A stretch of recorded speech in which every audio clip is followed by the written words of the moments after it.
Friends, previous lecture में हम लोग rate of reaction, calculation of rate of reaction के बारे में डिस्कस कर चुके हैं। आज हम लोग बहुत ही important topic law of mass action and rate law के बारे में डिस्कस करेंगे। तो चलिए without wasting of time I come on the topic law of mass action and rate law. ठीक है, चलिए law of mass action. Law of mass action was given by law of mass action was given by M.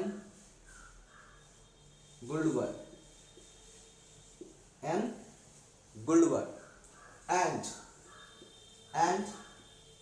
Peter Waage. Law of mass action was given by M. Goldberg and Peter Waage, and according to him, और इनके अनुसार क्या कहा गया, and according to him, in a chemical reaction,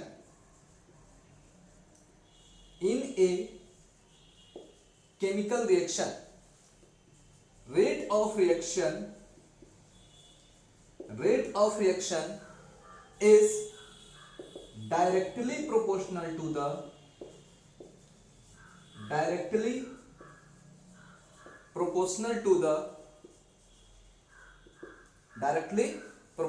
the product of active masses take part in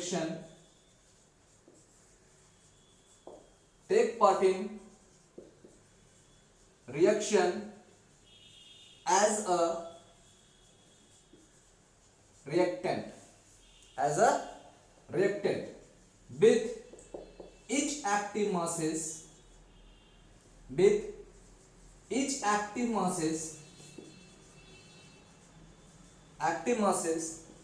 raised to its power equal to their stoichiometric coefficient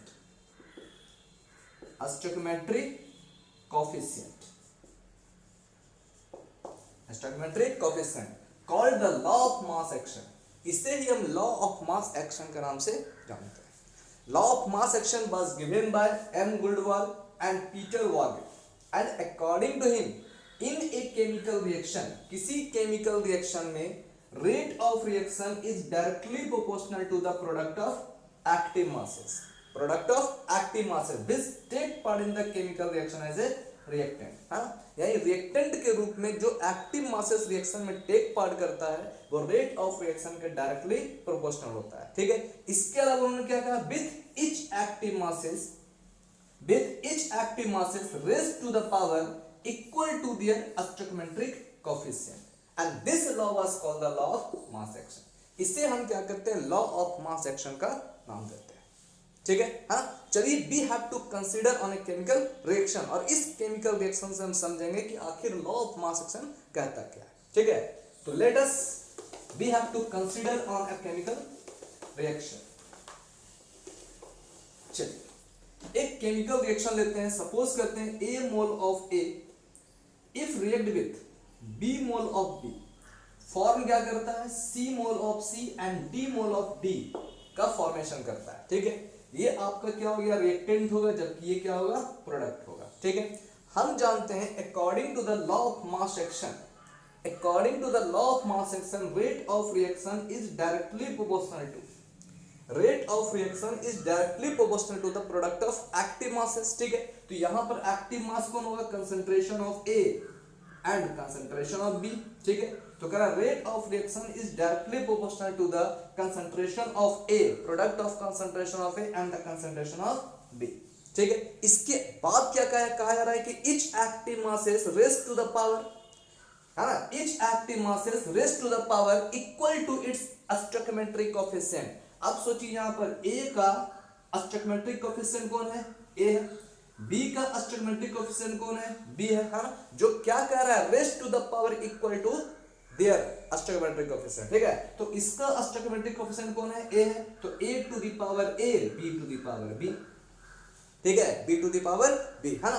this statement was said by the law of mass action, ठीक है। इसी statement को law of mass action indicate करता है, ठीक है। Hence we can say r directly proportional to the concentration of a to the power a into concentration of b to the power b, ठीक है ना। इसे हम लॉ ऑफ मास एक्शन का नाम देते हैं, ठीक। अब सोचिए और हम क्या कर सकते हैं कि r इज इक्वल टू इस डायरेक्टली प्रोपोर्शनल को हटाने के लिए हम क्या करते हैं, कांस्टेंट का यूज करते हैं, ठीक है। इस कांस्टेंट को हम क्या ले रहे हैं, k ले रहे हैं, तो r is equal to k into concentration of a to the power b and concentration of b to the power b, ठीक है। अब यहां पर जो k है, वेयर k इज कांस्टेंट, जहां पर k क्या है, कांस्टेंट है, एंड कॉल्ड, और इसे हम क्या करते हैं, कॉल रेट कांस्टेंट, जिसे हम रेट कांस्टेंट का नाम देते हैं, रेट कांस्टेंट, और इसे ही हम क्या करते हैं, वेलोसिटी कांस्टेंट का भी नाम देते हैं, ठीक है। इसे हम क्या करते हैं, वेलोसिटी कांस्टेंट का भी नाम देते हैं, ठीक है। इसके अलावा इसे हम केमिकल रिएक्शन कांस्टेंट भी करते हैं, ठीक है। तो कह रहे हैं where k is constant known as rate constant और वेलोसिटी कांस्टेंट, जिसे हम रेट कांस्टेंट और वेलोसिटी कांस्टेंट का नाम देते हैं, ठीक। लेकिन अब सोचिए यहां पर, अब थोड़ा सा हम एक रिएक्शन और लेते हैं, ठीक है। अभी हम कंसीडर किस पर किए, केवल एक रिएक्शन पर। ये रिएक्शन क्या था यहाँ पर, a mole of a if react with b mole of b, ठीक है। तो फॉर्म क्या करता है, c मोल ऑफ c और d मोल ऑफ d का फॉर्मेशन करता है, ठीक है। लेकिन अब हम क्या करते हैं, किसी दूसरे केमिकल रिएक्शन पर कंसीडर करते हैं और ये देखते हैं कि वहां पर law of mass action follow होता है या नहीं होता है, ठीक है। तो चलिए देखते हैं, ठीक है। अब हम क्या करते हैं, अभी इसे याद रखना है, एक, अब देखिए we have to consider on the second reaction 2a 3a plus 2b, form क्या कर रहा है, c। सपोज करते हैं यहां पर कोई रिएक्शन है, क्या 3a प्लस 2b, फॉर्म क्या कर रहा है, c, है ना। इसे हम क्या करते हैं, इक्वेशन फर्स्ट ले लेते हैं, ठीक है। इसे हम क्या करते हैं, इक्वेशन फर्स्ट ले लेते हैं, ठीक है। अब ध्यान दीजिए, अब क्या है, ये जो रिएक्शन है, इस रिएक्शन को हम क्या करते हैं, फॉलोइंग स्टेप में भी लिख सकते हैं, ठीक है। अब इस रिएक्शन को हम क्या कर रहे हैं, फॉलोइंग स्टेप में शो कर रहे हैं, ठीक है। जैसे देखिए यहां पर 3a प्लस 2b, फॉर्म क्या कर रहा है, c, प्रोडक्ट c का फॉर्मेशन कर रहा है। लेकिन इस रिएक्शन को हम क्या कर रहे हैं, देखिए इन अनदर वर्ड, है ना, in different steps, 2a plus q, form क्या करता है, 2a प्लस q, है ना, फॉर्म क्या करता है, ठीक है। 2a प्लस q ऐसे करते हैं, 2a प्लस b, फॉर्म क्या करता है, q, और q प्लस a, फॉर्म क्या करता है, p, है ना, and p plus b, form क्या करता है, c, ठीक। अब ध्यान दीजिए, इस रिएक्शन को हम क्या कर रहे हैं, इस फॉर्म में लिख रहे हैं, ठीक है। 2a प्लस b, फॉर्म क्या किया, q, है ना। उसी प्रकार q प्लस a, फॉर्म क्या करता है, p, और p प्लस b, फॉर्म क्या करता है, c। अगर इन तीनों रिएक्शन को अगर ऐड कर दिया जाए, on adding this all three reaction, इन तीनों रिएक्शन को अगर हम ऐड कर देते हैं, तो ऐड करने पर हम क्या ऐड करेंगे, देखिए तो यहाँ पर q और q कैंसिल होगा, p और p कैंसिल होगा, फॉर्म क्या हो जाएगा, 2a प्लस a 3a, ठीक है। प्लस क्या होगा, b और b 2b, यहाँ फॉर्म क्या किया, c, है ना। देखिए यहाँ पर ये जो रिएक्शन आ रहा है, just equal to the reaction first, है ना। इस रिएक्शन के क्या हो रहा है, इक्वल आ रहा है, ठीक है। इस रिएक्शन को हम मान लेते हैं a, b और c। On adding all this three reaction a b c, then we get equal reaction of equation first, है ना। तो हम इक्वेशन फर्स्ट के जैसा ही रिएक्शन हम फाइंड आउट करते हैं, ठीक है। इसका मतलब क्या हो रहा है, इसका मतलब ये हो रहा है कि अगर रिएक्शन एक स्टेप में हो, अगर रिएक्शन कर रहा है कि एक स्टेप में हो या रिएक्शन डिफरेंट स्टेप में हो, इसका रेट क्या आ रहा है, सेम आ रहा है, इसका रेट क्या है, सेम आ रहा है। लेकिन अब यहां पर एक क्वेश्चन राज होता है, यहां पर क्वेश्चन क्या राज हो रहा है कि इस रिएक्शन में ये तो हमको पता है कि ये जो रिएक्शन है इट टोटली डिपेंड्स ऑन, ये जो रिएक्शन है ये किस पर डिपेंड कर रहा है, तो हम कह सकते हैं कंसंट्रेशन ऑफ ए और कंसंट्रेशन ऑफ बी टर्म पर डिपेंड कर रहा है, ठीक है, यानी ये जो रिएक्शन है ये कंसंट्रेशन टर्म ए और कंसंट्रेशन टर्म बी पर डिपेंड कर रहा है, लेकिन ये जो रिएक्शन हुआ, ठीक है, जो डिफरेंट स्टेप में जो रिएक्शन हो गया, मल्टीपल स्टेप में जो रिएक्शन हुआ, इस reaction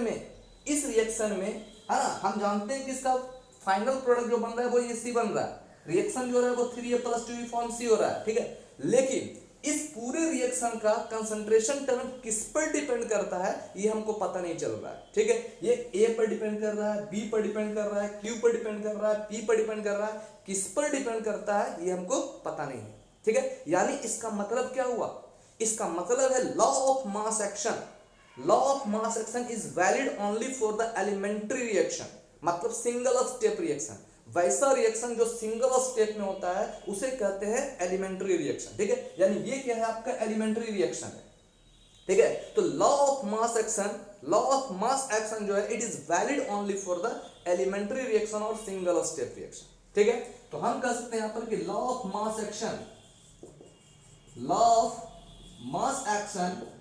is valid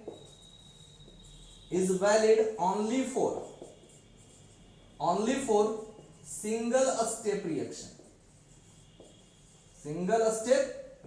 or elementary reaction, ठीक है, ये सिंगल स्टेप रिएक्शन और एलिमेंट्री रिएक्शन पर वैलिड है केवल, ठीक है, it is not valid for the multiple step reaction, ये मल्टीपल स्टेप रिएक्शन के लिए वैलिड नहीं है, क्योंकि इससे ये पता नहीं चल रहा है कि आखिर इसका रेट किस पर डिपेंड कर रहा है, ठीक है, किस कंसंट्रेशन टर्म पर डिपेंड कर रहा है, ठीक है, समझ रहे हैं यहां तक, चलिए ध्यान दीजिए थोड़ा सा, हम क्या बोल रहे हैं कि law of mass action is valid only for the single step reaction, elementary reaction, it is not valid for the multiple step reaction, ये मल्टीपल स्टेप रिएक्शन के लिए वैलिड नहीं है, क्योंकि हमें ये पता नहीं चल रहा है कि इसका इस रिएक्शन में, इस मल्टीपल स्टेप रिएक्शन में कंसंट्रेशन टर्म किस पर ये डिपेंड कर रहा है, कौन से कंसंट्रेशन टर्म पर ये रिएक्शन डिपेंड कर रहा है, ठीक है, हाँ, तो इसी कारण जो है यानी मल्टीपल स्टेप में, है ना, मल्टीपल स्टेप के साथ साथ सिंगल स्टेप रिएक्शन में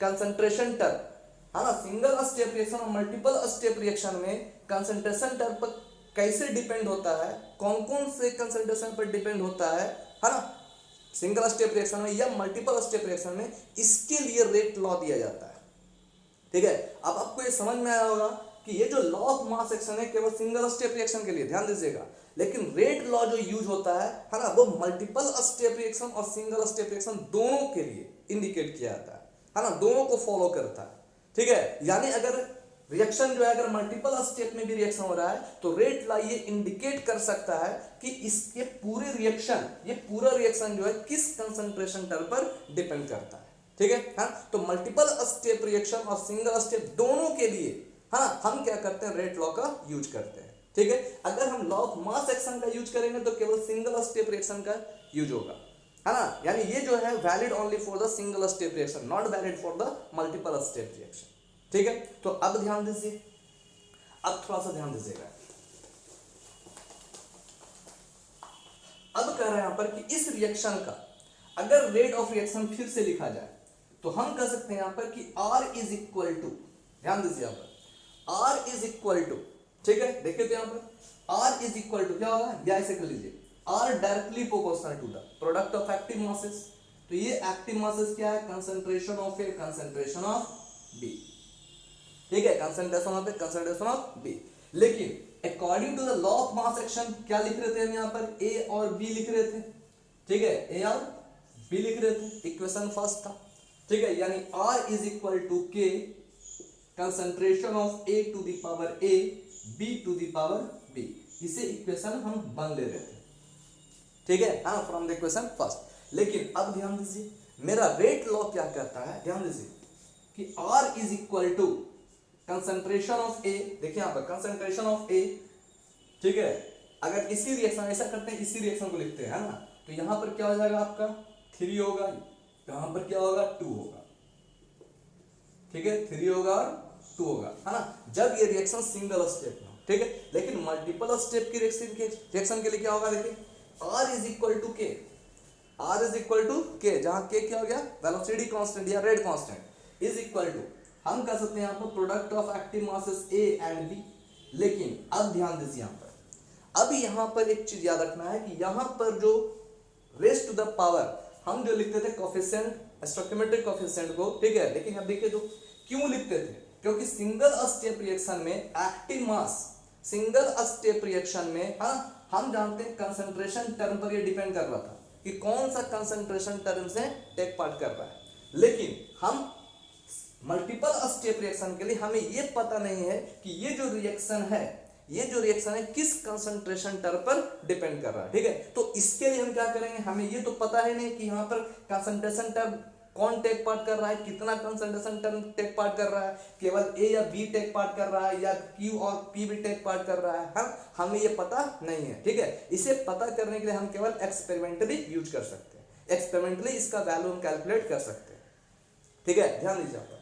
तो हम यहाँ पर कर सकते हैं, यहाँ पर हमें ये पता नहीं कि कौन सा कंसंट्रेशन टर्म और कितना कंसंट्रेशन टर्म इस रिएक्शन में टेक पार्ट कर रहा है, ठीक है। इसी कारण हम यहाँ क्या लिखेंगे, k to the power alpha and to the power beta, ठीक है। क्यों, क्योंकि हमें ये पता नहीं कि यहाँ पर कंसंट्रेशन टर्म कितना है, ठीक है, how much concentration term it depends on, ठीक है, this reaction depends on how much concentration term, ठीक है, कितने कंसंट्रेशन टर्म पर, ए पर, बी पर, क्यू पर, पी पर, चारों पर या केवल ए और बी पर, हमको पता नहीं है कि कौन से कंसंट्रेशन टर्म पर ये डिपेंड कर रहा है कंप्लीटली, ठीक है। इसी कारण इसको क्या मान लेते हैं, अल्फा और बीटा मानते हैं, ठीक है। इसे इक्वेशन क्या कर रहे हैं, सेकंड मान लेते हैं, ठीक है, समझ में आ रहा है, हाँ। यानी इसका मतलब क्या है कि ये आपका क्या इंडिकेट कर रहा है, ये इंडिकेट करता है रेट लॉ को, ठीक है, ये इंडिकेट करता है रेट लॉ को, जबकि ये इंडिकेट क्या कर रहा है, लॉ ऑफ मास एक्शन को, ठीक है। ये इंडिकेट करता है रेट लॉ को, जबकि ये क्या इंडिकेट कर रहा है, लॉ ऑफ मास एक्शन को, ठीक है।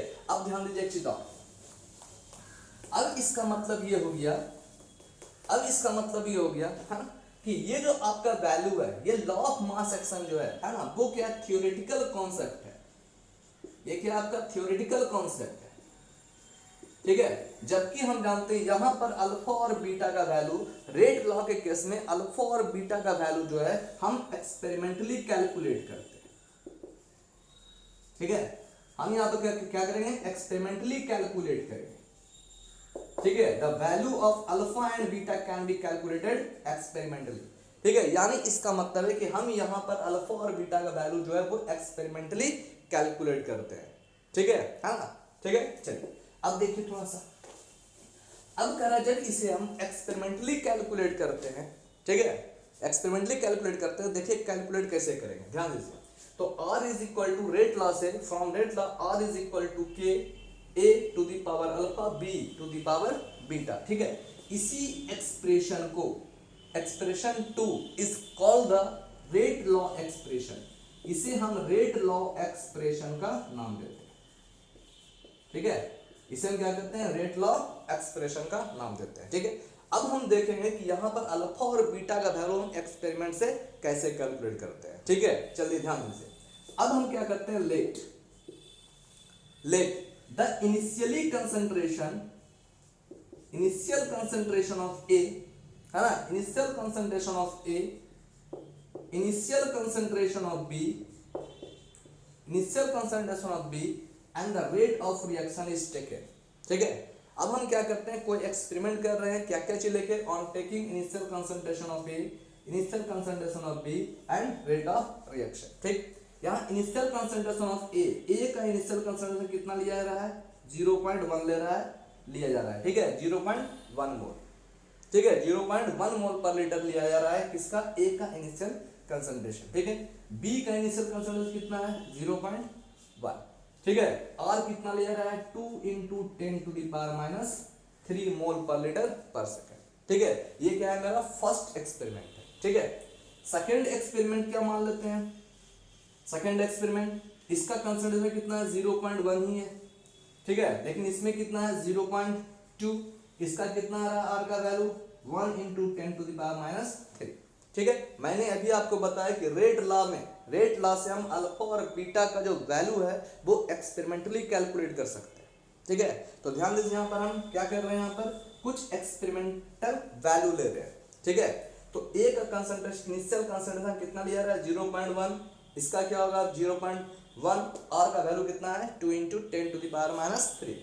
बी के लिए हम क्या ले रहे हैं सेकंड इनिशियल कंसंट्रेशन है ना, second initial concentration of a 0.1 0.2 1 into 10 to the power -3। फिर क्या ले रहे हैं यहाँ पर 0.2 0.1 एंड इसका क्या ले रहे हैं 4 इंटू 10 टू द पावर -3। ठीक है ना। अब हम क्या करते हैं it is applied on rate law. अब हम क्या करते हैं इसे रेट लॉ पे अप्लाई करेंगे, देखिए कैसे, चलिए ध्यान दीजिए। चलिए ठीक है, तो from the rate law expression we can say R is equal to k. ठीक है, R is equal to k. ए का वैल्यू कितना है इनिशियल कंसंट्रेशन 0.1। ठीक है 0.1। अब टू दी पावर हमें पता नहीं है टू दी पावर कितना होगा, मान लेते हैं अल्फा। ठीक है, मान लेते हैं अल्फा। अब ध्यान दीजिए यहाँ पर बी का कंसंट्रेशन कितना है 0.1। ठीक है, इसे क्या लेते हैं बीटा। आर का वैल्यू तो यहाँ दिया हुआ है 2 into 10 to the power -3, 2 into 10 to the power -3। इसे सपोज करते हैं इक्वेशन ए। ठीक है, फॉर द सेकंड एक्सपेरिमेंट के लिए क्या हो जाएगा 1 into 10 to the power -3 is equal to k into 0.1 to the power alpha 0.2 to the power beta, equation B. ठीक है, फिर हम क्या करते हैं थर्ड के लिए, third experiment 4 into 10 to the power -3 is equal to क्या दिया हुआ है के 0.2 अल्फा 0.1 बीटा, इक्वेशन सी। ठीक है हाँ, तो हम कह सकते हैं आगे from the rate law expression we can write this value.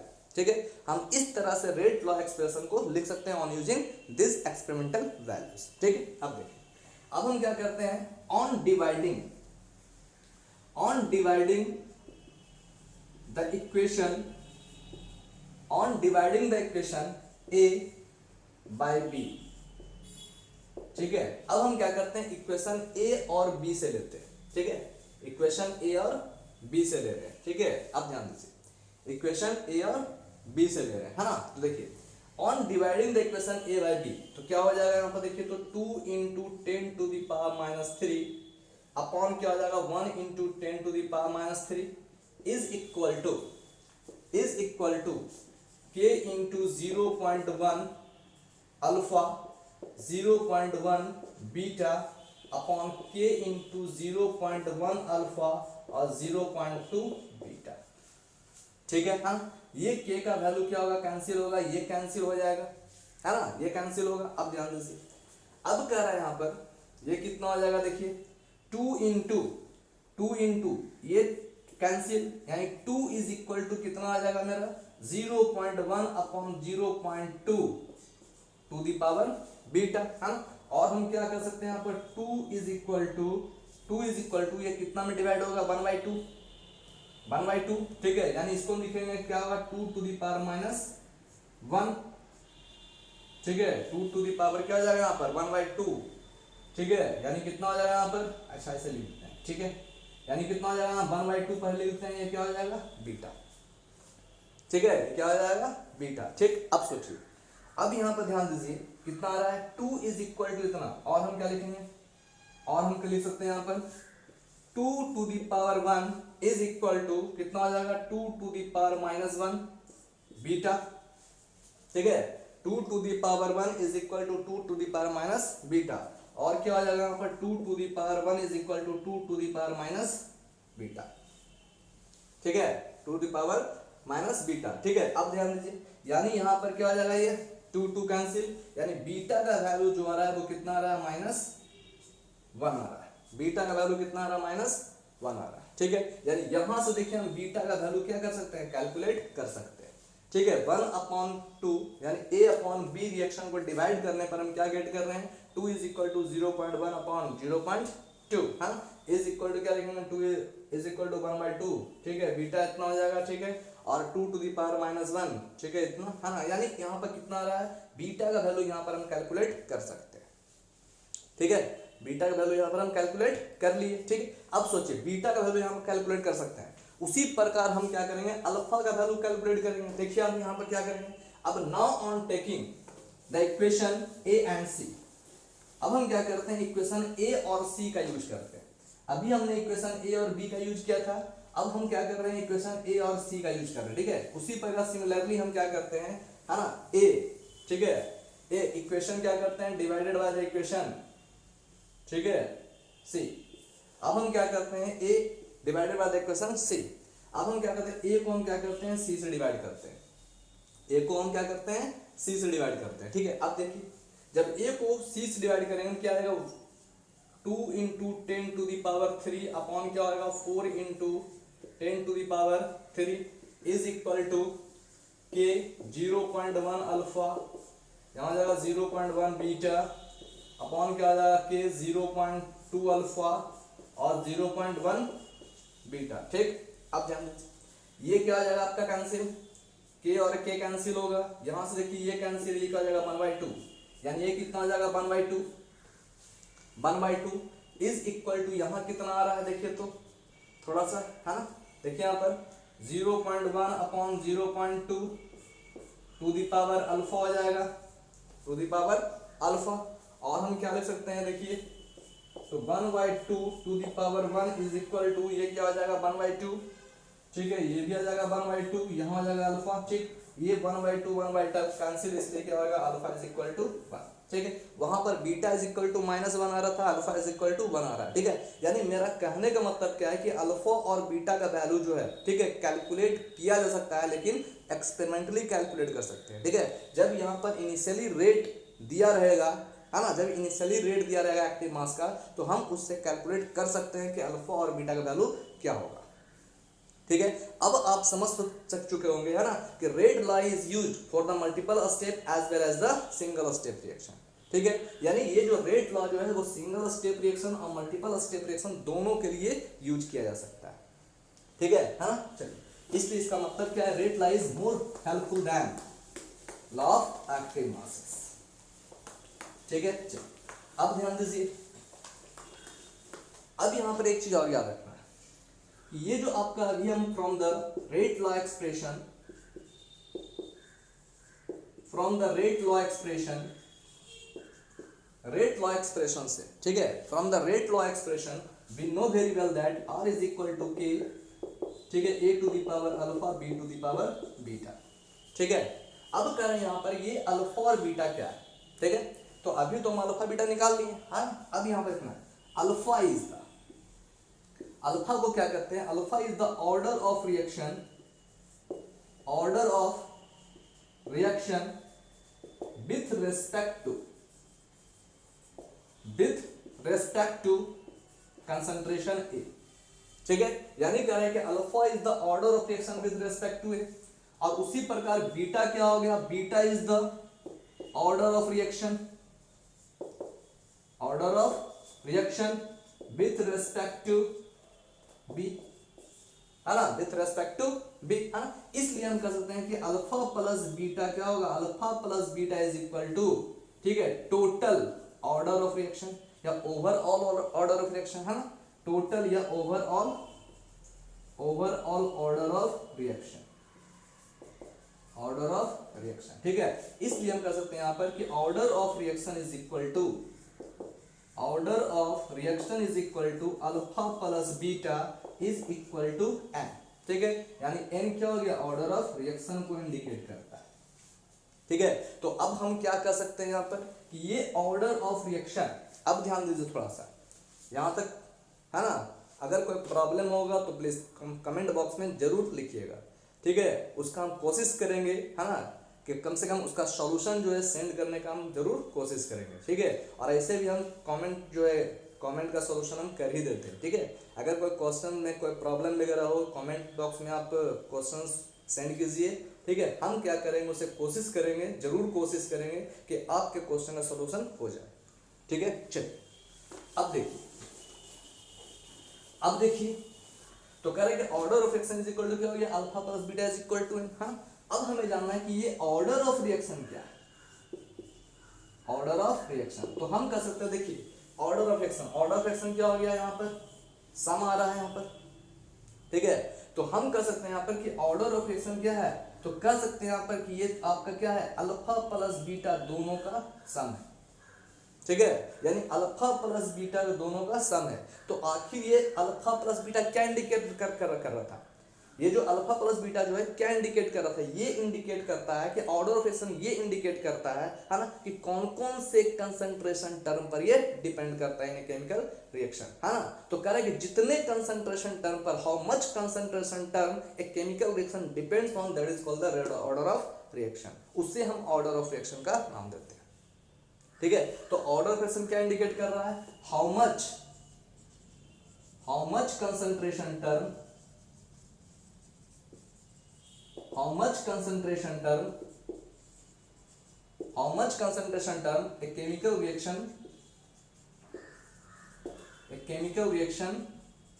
depends on, ठीक है, is called order of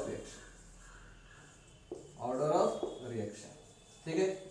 यानी कह रहा है किसी केमिकल रिएक्शन में कितने कंसंट्रेशन टर्म पर वो रिएक्शन डिपेंड करता है ना, उन सभी के सम को हम क्या करते हैं, ऑर्डर ऑफ रिएक्शन करते हैं, ठीक है ना। उन सभी के सम को क्या करते हैं, जितने कंसंट्रेशन टर्म पर डिपेंड करता है उन सभी कंसंट्रेशन टर्म के सम को क्या करते हैं, हम ऑर्डर ऑफ रिएक्शन करते हैं, ठीक है। तो यानी इसका मतलब क्या है, हाउ मच कंसंट्रेशन टर्म, ठीक है, how much concentration term a chemical reaction depends on, that is called order of reaction, ठीक है। ऑर्डर ऑफ रिएक्शन को हम n से इंडिकेट कर रहे हैं, hence p can say n is equal to alpha plus beta, ठीक है, अल्फा प्लस बीटा, ठीक है। यानी एक चीज तो आपको ये समझ में आ गया होगा कि order of reaction is not equal to the stoichiometric coefficient, ठीक है, ये स्टोइकियोमेट्रिक कोएफिशिएंट के बराबर नहीं होता है, ठीक है, क्योंकि अभी अल्फा और बीटा का वैल्यू कितना आ रहा था, +1 और -1 आ रहा था, ठीक है। तो एक चीज और इंडिकेट किया रहा है कि यहाँ पर ऑर्डर ऑफ रिएक्शन जो होता है वो माइनस में भी हो सकता है, प्लस में भी हो सकता है, जीरो भी हो सकता है, फ्रैक्शन भी हो सकता है,